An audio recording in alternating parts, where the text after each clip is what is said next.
আজকে আমরা WBCS group CO ডির জন্য কিছু ইম্পর্টেন্ট প্রশ্ন সংবিধান থেকে আলোচনা করব।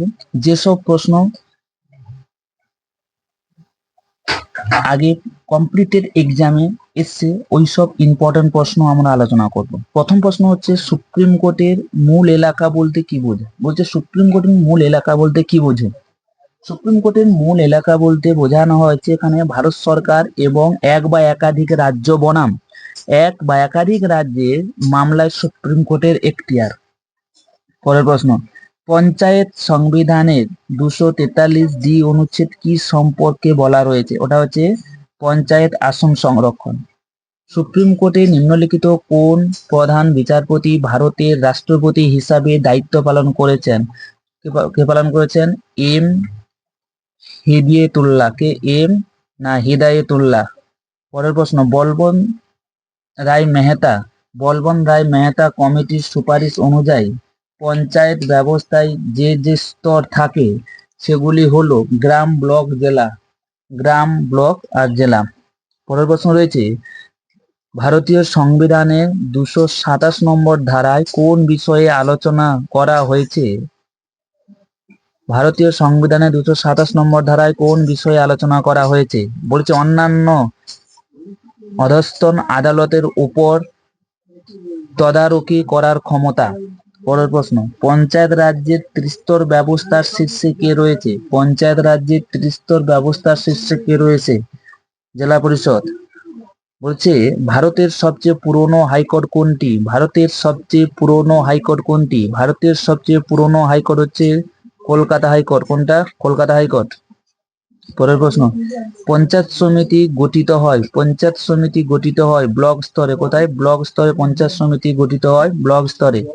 পরের প্রশ্ন বলছে হাইকোর্টের বিচারপতিদের বেতন এবং ভাতা কোন তহবিল থেকে প্রদান করা হয়? হাইকোর্টের বিচারপতিদের বেতন এবং ভাতা কোন তহবিল থেকে প্রদান করা হয়? ওটা হবে রাজ্য সঞ্চিত তহবিল থেকে। পরের প্রশ্ন, পঞ্চায়েত এবং পৌরসভা নির্বাচনের দায়িত্বে থাকে নির্বাচনের দায়িত্বে থাকে রাজ্যের নির্বাচন কমিশন। নিম্নলিখিত কোন হাইকোর্টের সর্বাধিক আসন রয়েছে? গুয়াহাটি হাইকোর্টের সর্বাধিক আসন রয়েছে। পরের প্রশ্ন, জাতীয় নির্বাচন কমিশনের সদস্য সংখ্যা কত? জাতীয় নির্বাচন কমিশনের সদস্য সংখ্যা কত? জাতীয় নির্বাচন কমিশনের সদস্য সংখ্যা হচ্ছে 3। কত? 3। পরের প্রশ্ন, ভারতের 25তম হাইকোর্ট কোনটি? বলছে ভারতের 25তম হাইকোর্ট কোনটি? ভারতের 25তম হাইকোর্ট হচ্ছে অন্ধ্রপ্রদেশের হাইকোর্ট হচ্ছে ভারতের 25তম হাইকোর্ট। পরের প্রশ্ন, নিম্নলিখিত কোনটি ভারতের নাগরিকত্ব অর্জন করার পদ্ধতি নয়? ভারতের নাগরিকত্ব অর্জন করার পদ্ধতি নয় কোনটি? ওটা হচ্ছে ভাষার ভিত্তিতে নাগরিকত্ব অর্জন। কি বলছে? ভাষার ভিত্তিতে নাগরিকত্ব অর্জন। পরের প্রশ্ন, ভারতের মুখ্য আইনি আধিকারিক কে? ভারতের মুখ্য আইনি আধিকারিক কে?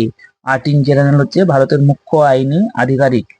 ভারতের মুখ্য নির্বাচন কমিশনের কার্যকাল কত? 6 বছর অথবা 65 বছর বয়স পর্যন্ত। তারপরে কি বলেছে? বলছে ভারতীয় সংবিধানে অধীনে একটি পৌরসভা এলাকায় ওয়ার্ড কমিটি গঠনের প্রয়োজন। এই ধরনের একটি পৌরসভার জনসংখ্যা ড্যাশ হতে হবে, 3 লাখ বা তার বেশি হতে হবে। জেনারেল কাউন্সিলের চেয়ারম্যান কে বা হলেন? জেনারেল কাউন্সিলের চেয়ারম্যান হলেন কেন্দ্রীয় স্বরাষ্ট্রমন্ত্রী। কি হবে? কেন্দ্রীয় স্বরাষ্ট্রমন্ত্রী হচ্ছে জেনারেল কাউন্সিলের চেয়ারম্যান।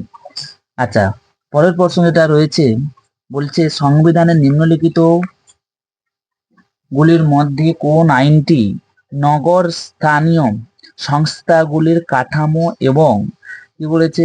কাঠামো এবং জনাদেশের জন্য একটি সাধারণ কাঠামো প্রদান করতে চায় যাতে তারা স্থানীয় স্বশাসনের কার্যকর গণতান্ত্রিক একক হিসাবে কাজ করতে পারে? ওটা হচ্ছে 74তম সংশোধনী আইন 1992 সালে। বলেছে নীতি আয়োগ চেয়ারম্যান কে? নীতি আয়োগ চেয়ারম্যান কে? প্রধানমন্ত্রী। প্রথম কোন অন্তঃরাজ্য পরিষদ গঠিত হয়েছিল? প্রথম কখন অন্তঃরাজ্য পরিষদ গঠিত হয়েছিল? 1990 সালে। পরের প্রশ্ন, ভারত সরকার দ্বারা কতগুলি ভাষাকে ধ্রুপদী ভাষা হিসাবে ঘোষণা করা হয়েছে? ভারত সরকার দ্বারা কতগুলি ভাষাকে ধ্রুপদী ভাষা হিসাবে ঘোষণা করা হয়েছে? ওটা হচ্ছে কত না 11টি। কতটি? 11টি। পরের প্রশ্ন রয়েছে, সংবিধানের কোন ধারাতে নির্বাচন কমিশনের কি বলছে নির্দেশনামা এবং সংবিধানের কোন ধারাতে নির্বাচন কমিশনের নির্দেশনা এবং নিয়ন্ত্রক সম্পর্কে বলা হয়েছে? ধারা 324। পরের প্রশ্ন বলছে, পঞ্চায়েত প্রতিষ্ঠানের ক্রম অনুযায়ী সর্বোচ্চ পদমর্যাদা ব্যক্তিদের কি বলা হয়? সর্বোচ্চ পদমর্যাদা ব্যক্তিদের কি বলা হয়? বলেছে গ্রাম পঞ্চায়েতের সভাপতি, পঞ্চায়েত সমিতির সভাপতি, জেলা পরিষদের সভাপতি। উত্তর হবে মুখিয়া, প্রমুখ আর কি অধ্যক্ষ। পরের প্রশ্ন, ভারতীয় সংবিধানের 243 ধারা অনুসারে ড্যাশ হলো একটি স্বশাসিত সরকার যা সংবিধানের 243 বি এর অধীনে গ্রামীণ এলাকার জন্য গঠিত হয়েছে। এটা হবে পঞ্চায়েত।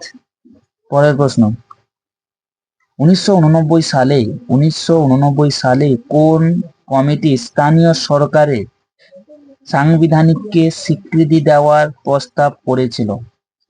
1989 সালে কি হয়েছে? 1989 সালে কোন কমিটি স্থানীয় সরকারকে সাংবিধানিক স্বীকৃতি দেওয়ার প্রস্তাব করেছিল? ওটা হবে পি কে থাঙ্গন কমিটি। বলছে ভারতীয় সংবিধানের কোন অংশে ইউনিয়ন পাবলিক সার্ভিস কমিশনের ক্ষমতা ও কার্যাবলী রয়েছে? ভারতীয় সংবিধানের কোন অংশে ইউনিয়ন পাবলিক সার্ভিস কমিশনের ক্ষমতা ও কার্যাবলী রয়েছে? পার্ট 14তে। কত? 14তে। অনুচ্ছেদ ড্যাশ থেকে ড্যাশ পর্যন্ত বলছে, অনুচ্ছেদ ড্যাশ থেকে ড্যাশ পর্যন্ত রাষ্ট্রপতির যোগ্যতা, কার্যাবলী, কার্যকলাপের মেয়াদ, নির্বাচন, পুনর্নির্বাচন পদ্ধতি এবং অপসারণ সম্পর্কে সংবিধানে উল্লেখ করা আছে। বলছে অনুচ্ছেদ ড্যাশ থেকে ড্যাশ পর্যন্ত রাষ্ট্রপতির যোগ্যতা, কার্যাবলী এবং কার্যকলাপের মেয়াদ, নির্বাচন, পুনর্নির্বাচন পদ্ধতি এবং অপসারণ সম্পর্কে সংবিধানে উল্লেখ করা আছে।